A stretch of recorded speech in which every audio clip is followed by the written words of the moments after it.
We are on the money with Alex Joyce of ReJoyce Financial. Let's talk advisement. What type of advisor, Alex, do we need? You have a quote here that says, the advisor that helped you climb the mountain may not be the right advisor to help you down. What do you mean by that? It's so true. I think that as someone builds a relationship with their advisor over time, I mean, we've worked with clients that have been with their advisor 20, 30, 40 years. Yeah, wow. And I think that there's a time and place, right? I mean, we've talked about different types of investments and things around that nature. You know, when you're younger, of course, mutual funds and qualified plans where you're putting a bunch of money in it and growing the money more aggressively is good, right? And you're climbing that mountain, as we call it, Mount Everest, right?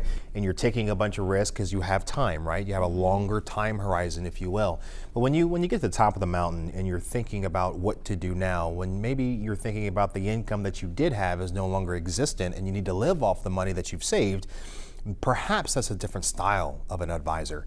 And so I think it's important, although some have an emotional connection with their advisor, they've been with them for a long time, and that's part of it. It's tough to break that relationship. I know it is, but at the end of the day, we have to know whose money it is, right? Yeah. Having a relationship and having a foundation of trust is very important. And you say that as an advisor, because I could come to you and be like, Alex, we've been together for 20 years, but it's time to break up. You know when it's part of the business, right?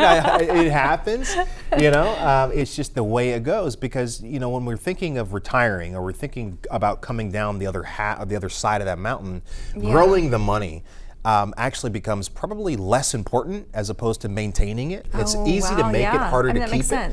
And taxes become a huge concern, right? Estate planning and legacy planning and gifting and things like that become all these things, all these priorities are so much different than it was climbing that mountain. And so we just have to be honest with ourselves and say, hey, you know what?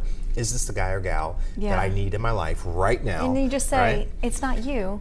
It's me. You know, sometimes the truth hurts, doesn't it? The truth hurts. Right? Alex Joyce of ReJoyce Financial. Thank you so much for joining us. My pleasure. We appreciate your time. Absolutely.